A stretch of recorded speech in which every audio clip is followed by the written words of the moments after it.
Bonjour à tous, il suffit de passer le pont, nous sommes en direct de l'hôpital Necker comme tous les mercredis et je suis aujourd'hui avec Mathilde Mosnier. Bonjour Mathilde. Bonjour Damien. Ça va bien? Très bien. Merci beaucoup de prendre ce temps pour venir un peu nous parler de ton métier, de tes passions, parce que je crois que dans ton cas c'est des passions, on peut parler de plusieurs passions. Donc comédienne, actrice. Oui. Je ne sais pas si tu connais c'est quoi la différence entre une comédienne et une actrice? Ça, c'est un petit peu vieux, ça a plus court aujourd'hui, mais avant on disait comédienne c'est plutôt le théâtre et actrice c'est plutôt le cinéma. Mais maintenant les deux passent le pont. Voilà. Oui, j'ai l'impression qu'on emploie les deux. On peut dire comédienne pour le cinéma, actrice pour le théâtre. Dans ton cas, j'ai cru comprendre que, comme tu me l'as dit, ton cœur était plutôt vers le cinéma que vers le théâtre. Oui, surtout actuellement où je viens de sortir un album qui s'appelle Avant-Première et où toutes les chansons parlent de cinéma. Je viens de montrer. Il est là. Voilà, alors en fait, officiellement, il sortira digitalement la semaine du 26 avril. D'accord. Eh ben, on va noter la date et puis je crois qu'on va aussi passer 2 extraits de cet album au cours de cette émission. Plaisir. Alors en tout cas, comme je te dis tout à l'heure, j'ai un petit jeu que j'aime beaucoup faire avec mes invités. C'est le jeu de la minute pour parler de soi. Et donc c'est très simple, tu as 1 minute montre en main pour nous parler de toi. Tu as carte blanche, tu peux nous dire ce que tu veux pendant 1 minute. Est-ce que tu es prête? D'accord, tu chronomètres? Je chronomètre, j'ai un chrono devant moi et je chronomètre. Ok. Et bien attention, c'est parti. Alors Mathilde Mosnier, une présentation, ça commence par un nom. Voilà, le mien, ce qui m'amuse, c'est que c'est une tautologie, c'est-à-dire que le prénom et le nom commencent par la même lettre, M. Et d'ailleurs, c'était mon nom de chanteuse au début, Mathilde M. La sonorité me plaisait. Et puis, je mets bien le lien entre M, amour, le verbe aimer, voilà. Et je suis revenue à la source, à mon nom, Mathilde Mosnier. Je suis actrice, autrice aussi, puisque justement, je parlais d'Avant-Première, sur lequel j'ai coécrit les textes. Avec Pierre Maribaud, qui est aussi co-compositeur avec son frère Georges Beau de la musique. Je suis passionnée de poésie. Voilà. C'est ce qui m'a amenée à la chanson d'ailleurs. Parce que je me suis dit que la chanson c'était la forme moderne de la poésie, enfin une forme moderne de la poésie. Et puis du coup mes textes sont devenus des chansons. Magnifique, la minute est passée. Tu t'en es sorti avec brio.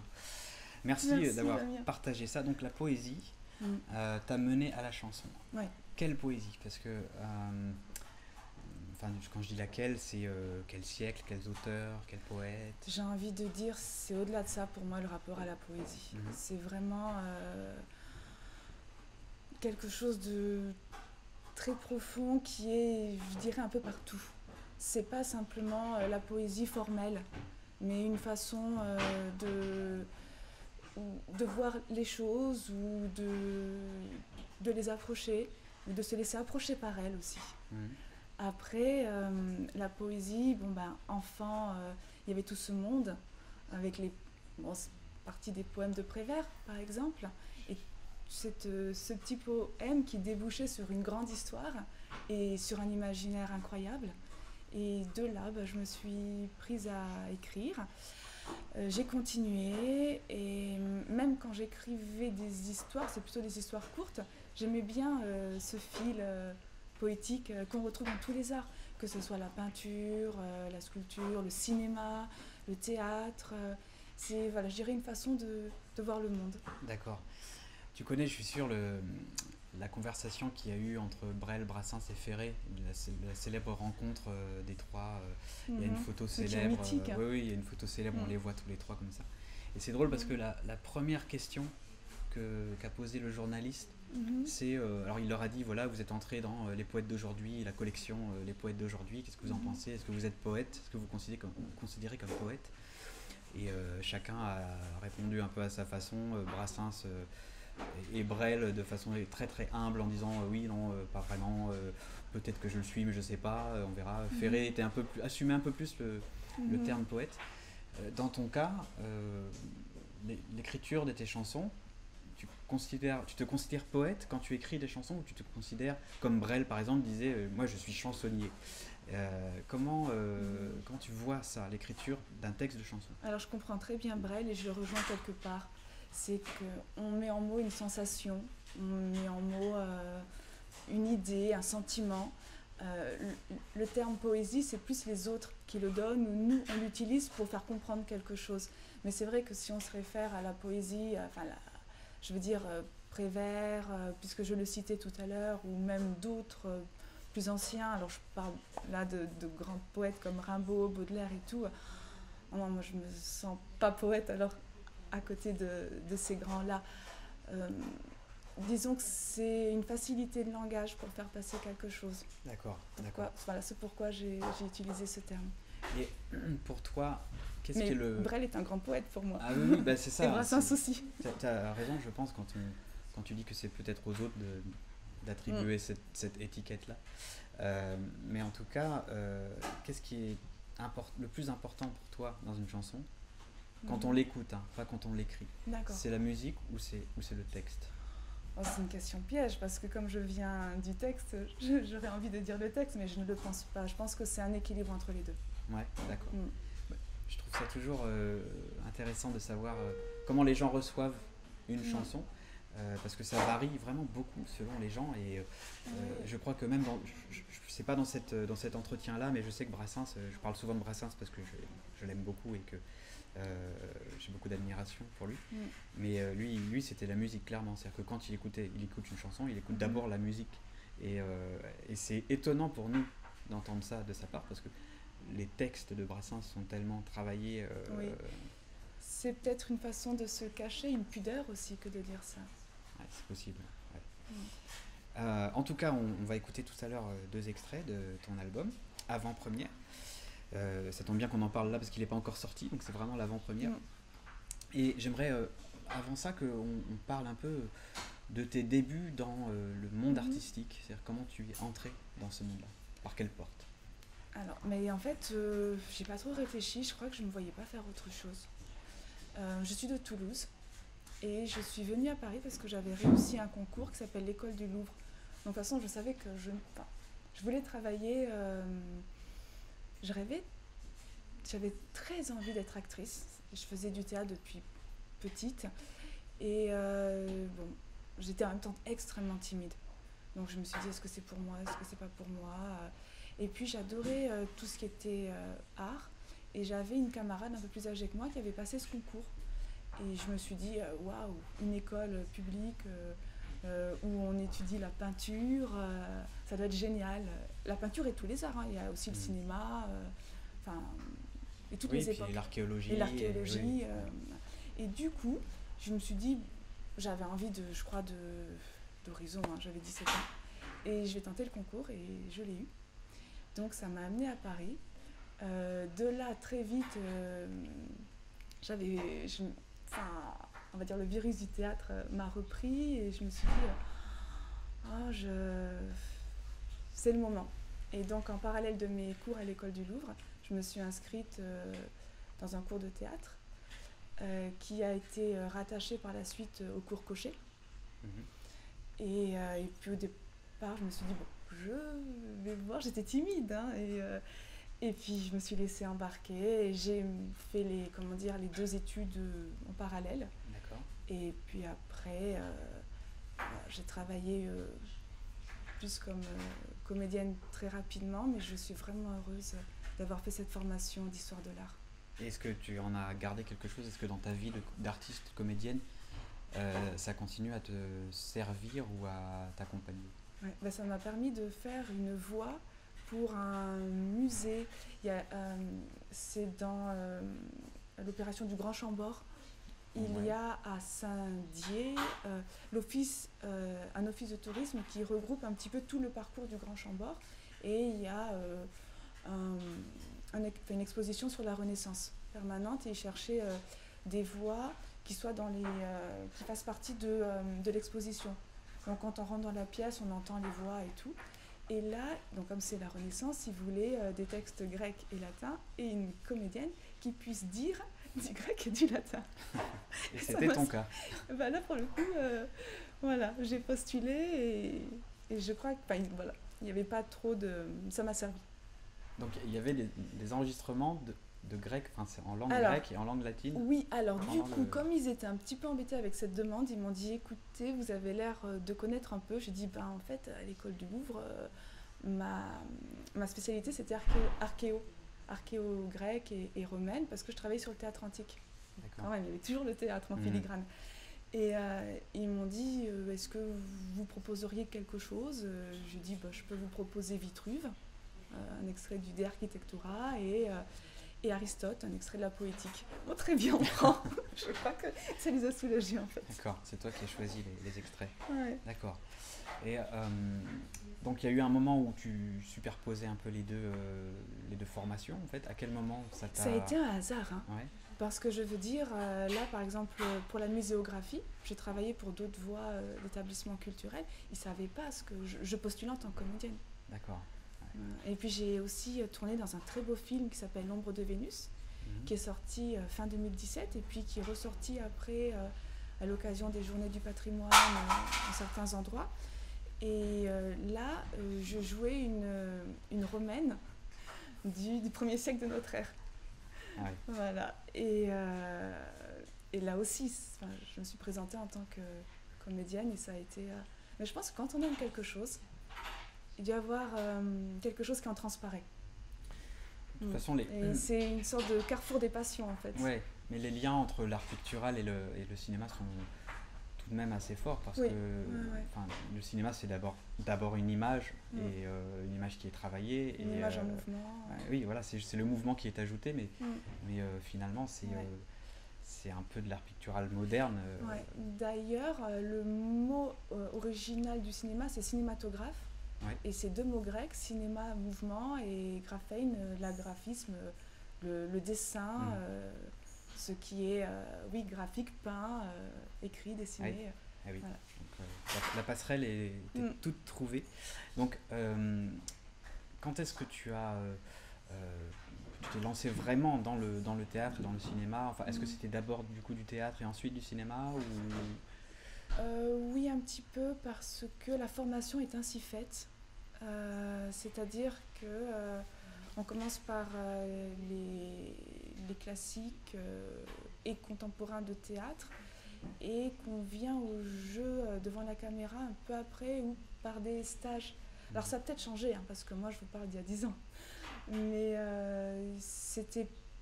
la formation commençait un peu partout par du théâtre.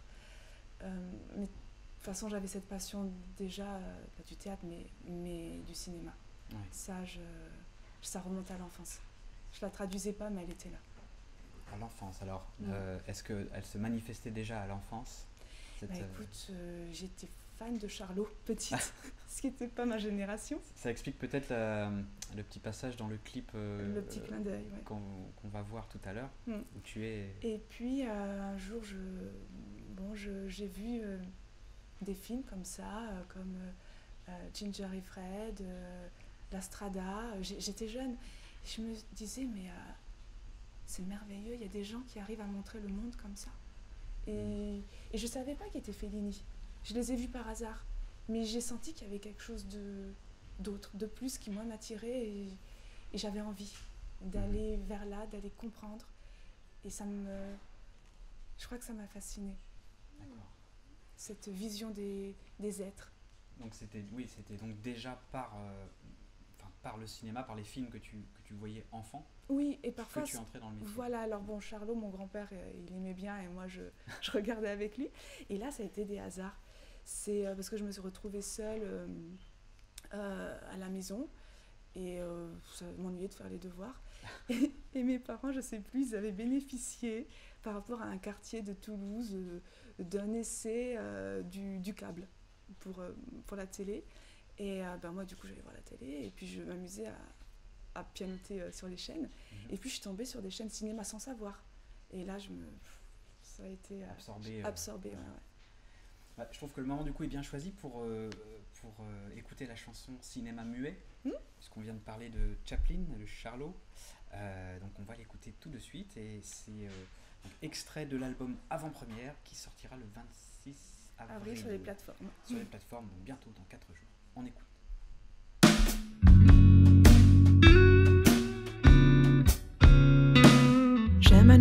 succès, qui n'a jamais rien écrit, un séducteur discret qui n'a jamais séduit. J'aime un acteur de génie qui n'a pas encore tourné, un ado fatigué qui n'a jamais grandi. Je lui donne la réplique dans mon cinéma muet. Je mets son cœur en musique, bonheur à la clé. Je suis la seule lectrice de son chapitre galant et l'unique spectatrice de son talent. Cinéma muet, tous ces chefs-d'œuvre, tous ces baisers. Cinéma parlant, tous ces dialogues, évidemment. Louise Brock, Douglas Fairbanks, Paula Negri joue une Carmen muette. En 1929, Charlie Chaplin écrit que l'arrivée du parlant va détruire le cinéma. Et Internet alors, va-t-il le réinventer ? Je mets son nom à l'affiche de mon music hall privé. Quand j'aime pas, je critique, j'applaudis quand ça me plaît. La recette, je m'en fiche. Lorsque je me laisse aller, alors le plaisir arrive sur l'écran de mes pensées. Cinéma muet, tous ces silences bien cadrés. Cinéma parlant, tous ces mensonges évidemment.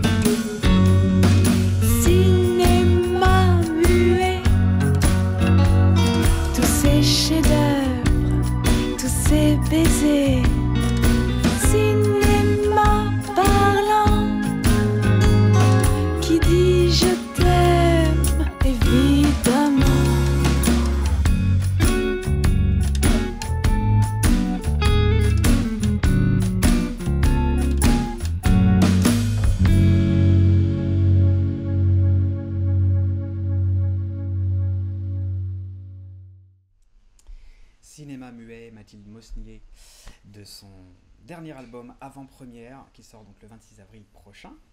On parlait là, pendant qu'on écoutait cette chanson, on parlait de Chaplin, et tu me disais quelque chose d'assez... je trouvais de très très juste, je trouvais qu'on en parle maintenant, du coup, maintenant qu'on est à l'antenne. Tu me disais sur le passage du muet au parlant. Oui, qu'il avait su s'adapter avec un brio incroyable, qu'il a tout de suite compris les codes du parlant, les a utilisés et a même innové dedans, et avec comme un éclair. Ouais, c'est vrai que c'est pas si évident, parce que... Non, parce que il a toujours vécu dans le cinéma muet, il a même eu peur de l'arrivée du parlant. Quand on voit ce qu'il est arrivé à faire dans le muet, et ce qu'il est arrivé à faire dans le parlant, qui est tous les deux à très très haut niveau, et c'est comme si ce passage, il le passait comme on ouvre facilement une porte non fermée à clé. Et ce qui est très très rare, parce qu'on parlait aussi de Buster Keaton, qui est un grand génie, ou d'autres grands talents du muet qui n'ont pas su, comme Chaplin, tirer parti, s'adapter ainsi. Parce que c'est tellement une forme différente, une forme d'art différente, que c'est vrai qu'il faut avoir du talent dans les deux, quoi. Et c'est ce que Chaplin avait, en fait. Oui, de réussir ce passage ainsi. Ça me fait penser au film Chantons sous la pluie, où ça parle de ça précisément. Oui, à Stanley Donen, 1952. Voilà. Il est génial, ce film. Moi, je l'ai vu peut-être 25 fois. Mais c'est vraiment ça, c'est le passage du muet au parlant. Et, alors évidemment, c'est traité avec la légèreté de la comédie musicale, mais ça a dû être un moment que pour le coup, moi, j'aurais bien aimé vivre l'époque où tout à coup le parlant arrive au cinéma. Et ça a dû vraiment révolutionner, évidemment non seulement les artistes, mais les spectateurs. Parce que, imaginons, il paraît que la première fois une des premières fois où même déjà, parlons même pas du parlant, mais parlons déjà même du cinéma en mouvement. Je sais pas si tu connais cette anecdote où on avait montré un train, c'était juste un train, une des premières images de film qui a été montrée, c'est juste un train qui arrivait comme ça, du lointain et puis qui se rapprochait. Et les gens se levaient un peu en panique, ils pensaient que le train allait les écraser parce qu'ils n'avaient jamais vu d'image comme ça en mouvement. Et ben, pour le parlant, peut-être ça a eu dans de moindres mesures un peu le même effet où tout à coup on entend les gens parler, on n'a pas du tout l'habitude. Ce que j'aime bien dans ce que tu dis, et je me permets de le relever, c'est le côté révolutionnaire du cinéma. On a fait entrer quelque chose dans la vie des gens qui était totalement nouveau et qui a profondément changé, je pense, une façon de penser ou de concevoir l'imaginaire aussi. Parce qu'on ne se rend pas compte, mais dans notre vocabulaire de tous les jours, quasiment, on a mis du vocabulaire de cinéma, comme mise au point, focus, focal, angle, axe de vue. Et quand on se fait souvent des films dans la tête. Ouais. On se le faisait avant l'invention du cinéma. Oui. On n'avait pas le mot, mais il y avait ça. Et je pense que le cinéma a peut-être modifié aussi ces petits à côté du réel. On imagine, sans s'en rendre compte, à notre insu, avec des codes cinéma. Ouais. C'est très juste.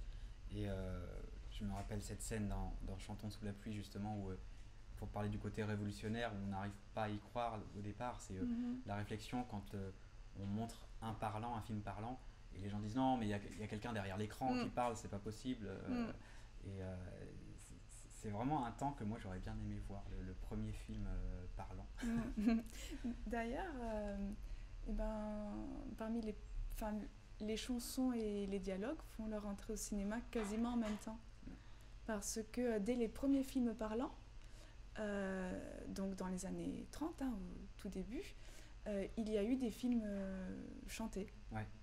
Déjà de Chaplin, il y avait beaucoup il y avait des chansons parfois dans ces films. Je ne sais plus dans lequel où il chante Je cherche après Titine, là où voilà, il y avait ça, effectivement. Mais indépendamment du parlant, il y a aussi la notion de bande-son, parce que c'est vrai que ça a été la fin aussi de l'époque où le son se faisait en direct. En fait, il y avait un pianiste qui était là, qui jouait et qui accompagnait le film. Et tout à coup, la bande-son est construite, conçue avant. Et là aussi, c'est tout un monde qui s'ouvre. C'est vrai que c'est plein de charme aussi. Alors, j'ai eu la chance d'assister à du cinéma muet avec pianiste. Ah oui?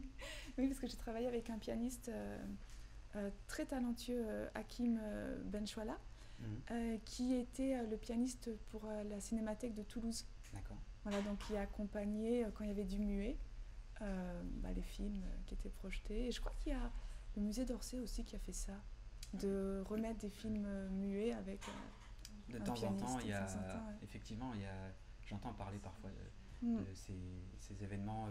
Il y a comment ça s'appelle, pas la Maison de l'Image, mais à Paris, au Hall. Forum des images. Oui, c'est vrai. Il y a aussi, je pense, parfois des films muets avec piano, ou peut-être avec d'autres instrumentistes aussi. J'ai eu la chance, moi aussi, de voir dans un musée aux États-Unis, un musée des instruments de musique, un muet, c'était un Buster Keaton, accompagné par un orgue, aussi en direct, comme ça, un organiste qui jouait ça en direct. Mais c'est un autre rapport à l'image, quoi. Oui, bien sûr.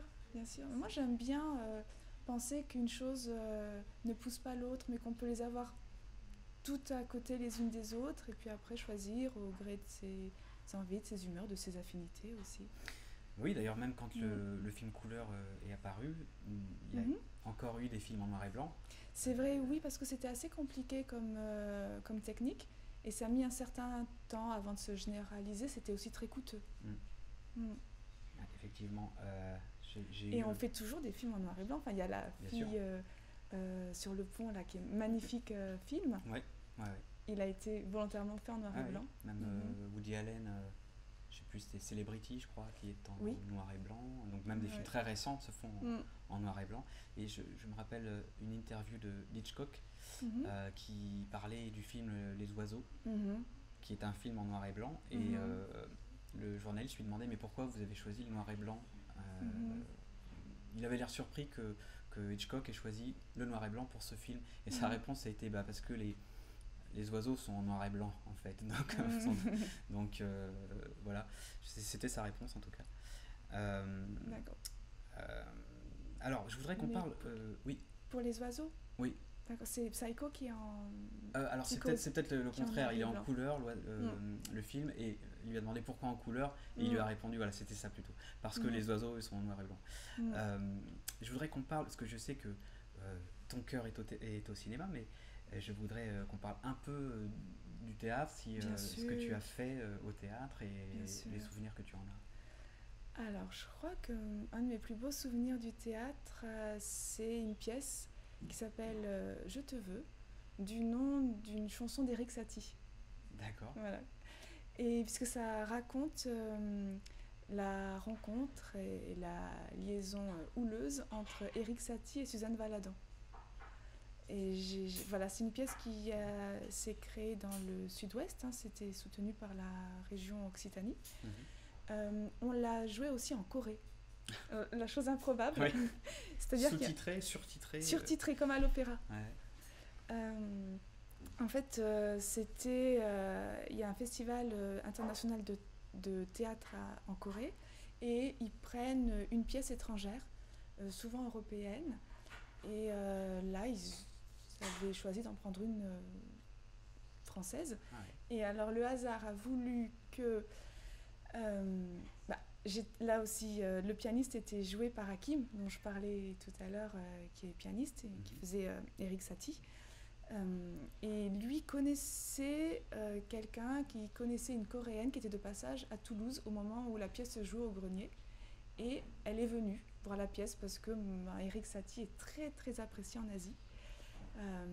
Et elle a aimé la pièce et elle s'est dit mais justement je suis en charge de trouver une pièce française pour le festival coréen qui cette année aura lieu à Daejeon parce qu'il y a 5 grandes villes en Corée et voilà, ils tournent suivant les années. Et donc le dossier a été constitué et la pièce a été choisie. On s'est retrouvés en Corée. Alors comment s'est passée la représentation et quel accueil ça a reçu ? Alors on a été super bien accueillis, vraiment, des gens adorables. J'avais un petit peu peur parce qu'on joue dans une langue tellement différente. Alors il y a du piano, mais il y a de la peinture, mais c'est quand même du texte à la base. Ah oui, c'est une pièce de théâtre. Une pièce de théâtre, voilà. Et ça s'est super bien passé. La salle était comble à chaque fois. Les surtitrages avaient dû être bien faits et mis au bon emplacement.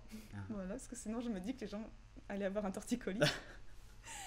Et après, voilà, on a eu beaucoup... C'était à la demande du public, mais c'était un plaisir. Une sorte de débat où ils nous posaient beaucoup de questions. Et là, on a pu voir la fascination qu'exerçait le Paris fin 19e, Montmartre, tout ce côté-là. Encore aujourd'hui, comme c'était glamour, là en Corée. Alors que la situation n'était pas trop, c'était une relation entre eux extrêmement tumultueuse, on va dire. Alors on dit souvent qu'il y a des publics et que les publics diffèrent selon les lieux, les pays. Est-ce que tu as ressenti une différence entre le public coréen et le public français ? Cette pièce, moi je crois que j'ai toujours eu le regret qu'elle n'ait pas continué parce qu'à chaque fois elle a reçu un accueil très chaleureux, c'était une très belle pièce. Et c'était très joli cette façon,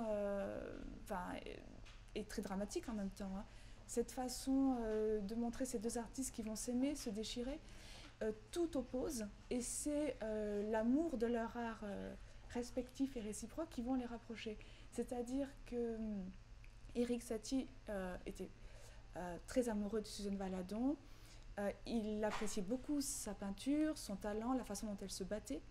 Et pour ça, Et Suzanne Valadon était amoureuse de la musique de Satie plus que de l'homme. Et cette fascination qu'ils vont avoir pour leur art respectif, et ces deux caractères, mais qui ne pouvaient pas s'entendre. Elle était très extravertie, elle plaisait beaucoup, elle était assez libre. Lui, il était un peu taciturne, davantage renfermé sur lui-même, extrêmement jaloux. C'est un personnage absolument très complexe. Oui, un personnage que j'aime beaucoup aussi, mais je veux dire, en termes de relation amoureuse, c'était perdu d'avance. Est-ce que d'après toi, on peut aimer quelqu'un et ne pas aimer son art? Alors, ne pas aimer son art ou ne pas aimer ce qu'il fait dans son art? Ce qu'il fait dans son art. C'est-à-dire ne pas, par exemple, si c'est un peintre, ne pas aimer ses peintures, mais aimer la personne. Alors, je crois qu'en amour, il n'y a pas de règle. Hein. Tout est possible. Après, je me dis qu'au bout d'un moment, on doit se laisser subjuguer à quelque chose qui doit se passer, je pense. Mais j'ai pas d'exemple. ou, voilà, je sais pas. Je pense que ça dépend de la nature de la relation. Ouais. Ça me semblerait une espèce de malédiction de tomber amoureux ou amoureuse de quelqu'un dont on n'aime pas, imaginons que ce soit un artiste peintre dont on n'aime pas l'étoile. Ça doit être terrible. Au moins, il est aimé pour lui-même, pas pour son œuvre. Mais l'œuvre fait tellement aussi partie de soi. Ouais, je sais pas. Il y a peut-être des artistes pour qui ça a été le cas, qui se sont sentis incompris, ou peut-être soulagés parce qu'ils n'avaient pas de pression, je sais pas. Peut-être. Ouais. Moi, je suis pas loin de conclure qu'on est véritablement certain qu'on aime quelqu'un si justement on n'aime pas son art.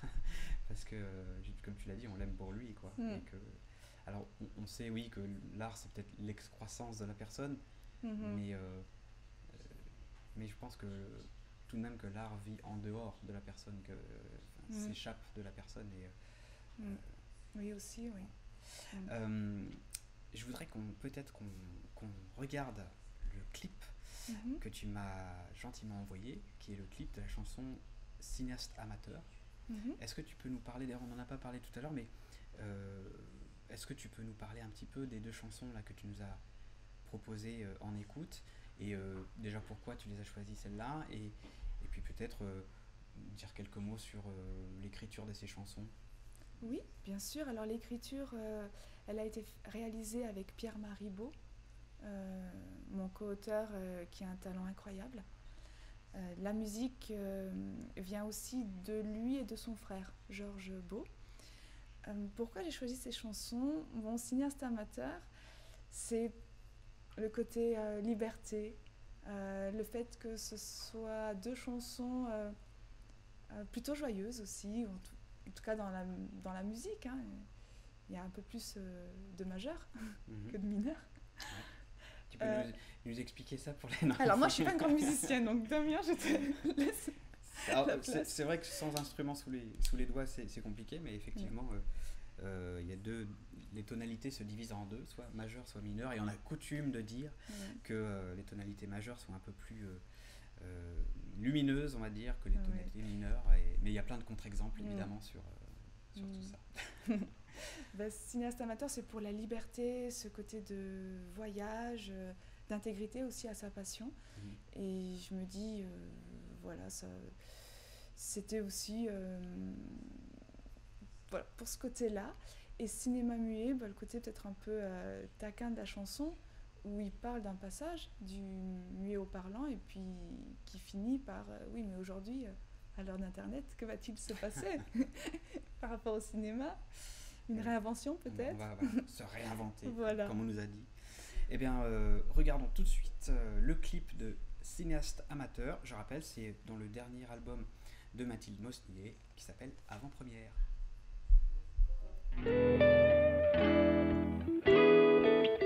C'est un parent lointain, banni de la famille.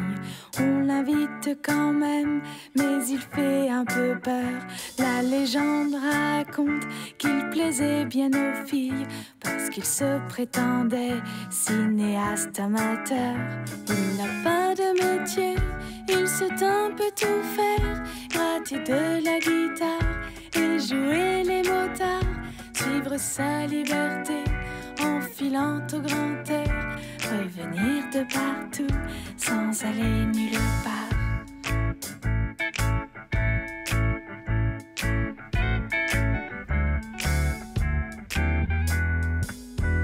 Il s'y connaît en vin, il s'y connaît en femme, il en a eu des joies, il en a eu des drames, il s'y connaît en vers, il s'y connaît en prose, il s'y connaît en rien qui serve à quelque chose.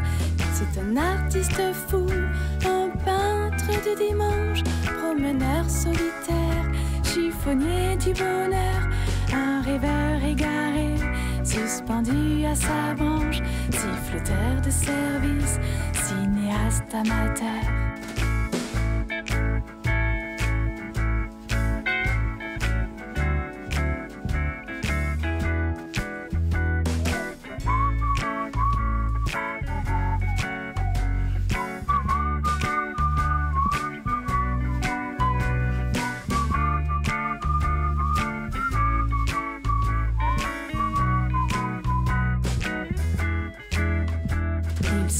Photographe, il se croit scénariste, il se produit lui-même, mais faut voir le travail des dialogues sans fin entre acteurs et actrices, des éclairs de génie, des silences en plan fixe. On me dit méfie-toi, ne fais pas comme lui, ne gâche pas ta vie, ne suis pas son exemple, mais c'est plus fort que moi, dans le fond de mon cœur. Celui qui a réussi, c'est bien lui l'amateur. Oui, c'est plus fort que moi, dans le fond de mon cœur. Celui qui a réussi, c'est bien toi l'amateur.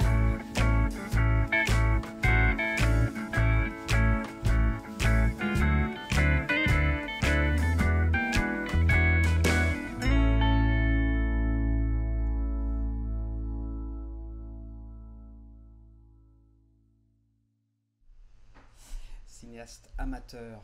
Tu voulais nous dire quelques mots sur Buster Keaton, je crois. Ah oui, alors j'en profite, comme le clip vient de passer, pour remercier le réalisateur, Balthazar Rizzo, et puis les acteurs du clip, Marie Demazy et Pierre Roussel. Oui, merci Damien. Je vais dire quelques mots sur Buster Keaton parce que tout à l'heure, en parlant, j'ai évoqué la facilité, apparente en tout cas, et qui transmet dans les films de Chaplin et son génie, avec quelle facilité s'adapter du muet au parlant.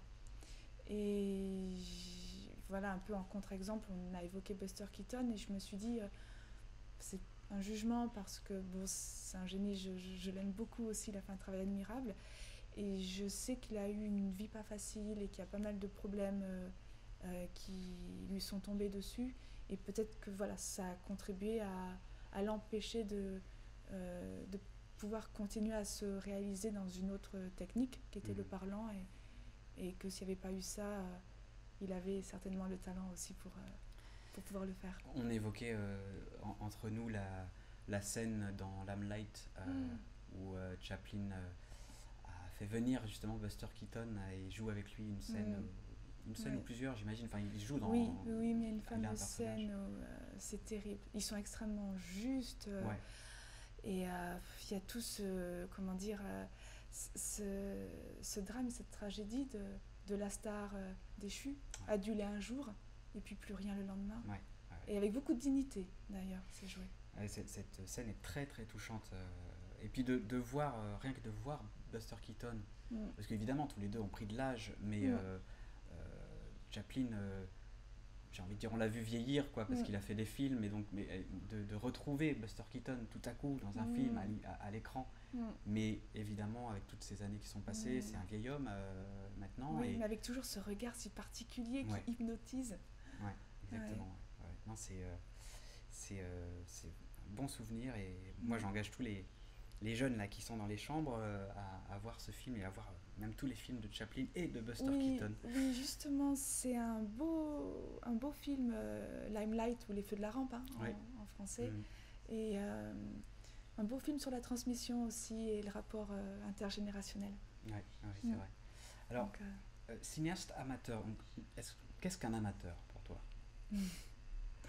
Alors, là, le sens dans lequel on a pris ce mot pour la chanson, c'est celui qui aime son art et qui le vit tel qu'il l'entend.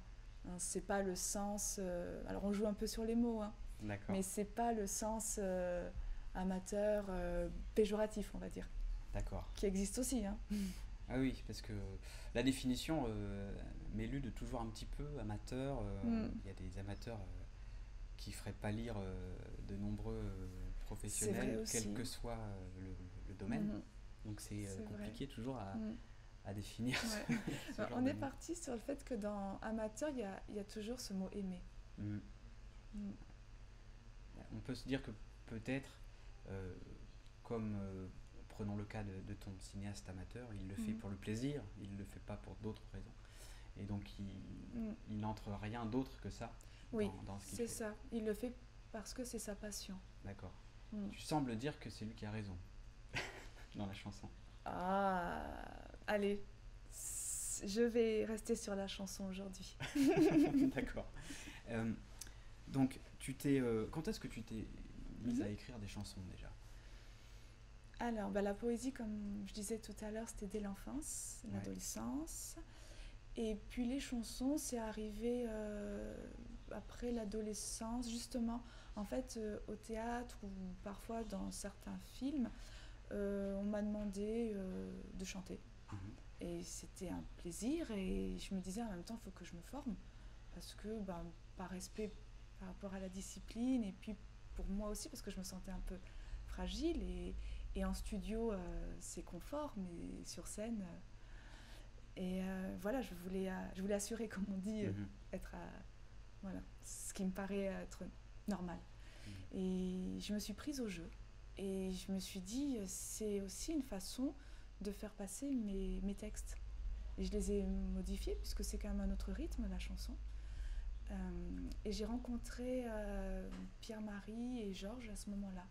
Et je leur ai dit, voilà, j'ai des textes, ce sont des poèmes que j'adapte en chanson. Je suis pas musicienne, donc est-ce que c'est faisable ? Et ils m'ont dit oui. Ils m'ont dit écoute, si on faisait quelque chose ensemble. Alors moi j'ai fait waouh, je demande que ça. Ah ouais. Tu dis c'est un autre rythme, donc entre la poésie et la chanson. Qu'est-ce que tu entends par là ? Tu vois, même en tant que comédienne, quand tu as ton texte, hein, que ce soit au cinéma, au théâtre, peu importe, il y a le rythme du texte, mais il y a aussi toi qui le respires. Et on en est un peu le maître de ça, ou le capitaine du navire de ça. Tandis que dans la chanson, ce sont des mots qui sont dans des espaces musicaux. Donc il faut respecter ces temps-là, même si après on peut avoir un peu de liberté, mais le cadre est déjà donné. Donc c'est en ce sens-là que je disais le rythme n'est pas le même. D'accord. Et entre l'écriture poétique, écrire un poème simplement, et écrire une chanson, qu'est-ce que tu trouves comme différence, s'il y en a ? Il y en a quand même, ouais. Il y en a. Ça va être plus par rapport à la musique, même si dans la poésie il y a une musique des mots et que j'aime bien aussi cette idée, et je l'ai fait, de texte qui dialogue avec la musique. De temps en temps, il y a la musique seule, parfois il y a les mots sur la musique, en voix parlée, et parfois il y a la voix seule. Mais la chanson, c'est vraiment une association texte et musique. Donc, c'est en fait respecter au mieux cette contrainte pour que cette contrainte devienne un tremplin.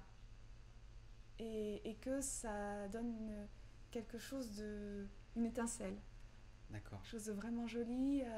Parce que ce qui est génial, je trouve, dans la chanson par rapport à la poésie, c'est que grâce à la musique, on va retenir et ça va être indissociable. Les mots deviennent plus que jamais musique et la musique devient poésie. D'accord. Voilà.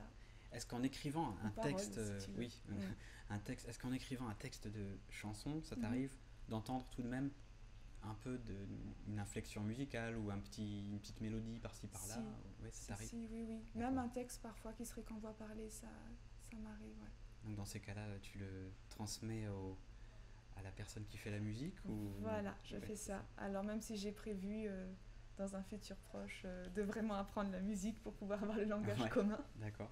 Mais je fais ça, oui. Oui. D'accord.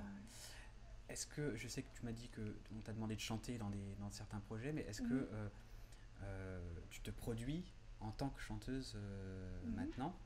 Alors je l'ai fait, oui, par rapport avec un spectacle qui s'appelait Notes de ciné, où c'était pour présenter les chansons de mon album. Alors à l'époque, j'avais sorti un EP, un 5 titres, donc j'avais inclus dans ce spectacle ces 5 chansons, plus des textes sur le cinéma que j'avais écrits.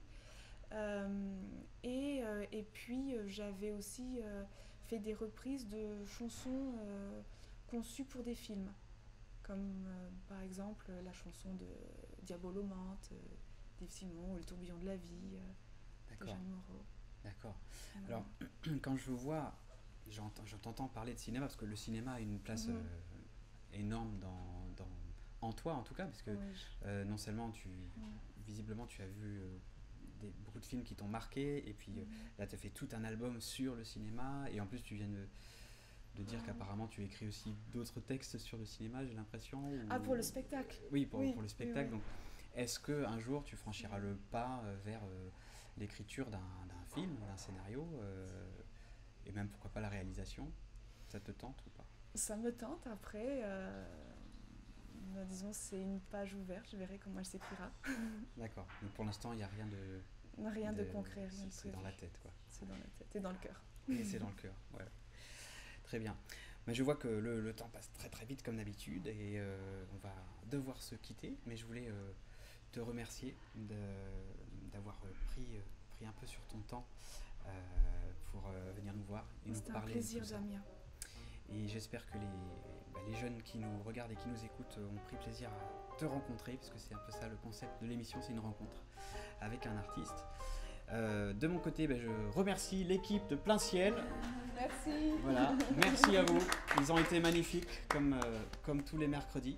On a même eu des chocolats. On a eu des chocolats, figurez-vous. Voilà, puisqu'on a eu un petit problème technique au début qu'on a résolu, mais du coup, en prime, on a gagné des chocolats. Et je vous retrouve mercredi prochain. À très bientôt. Au revoir Mathilde. Au revoir Damien. Merci.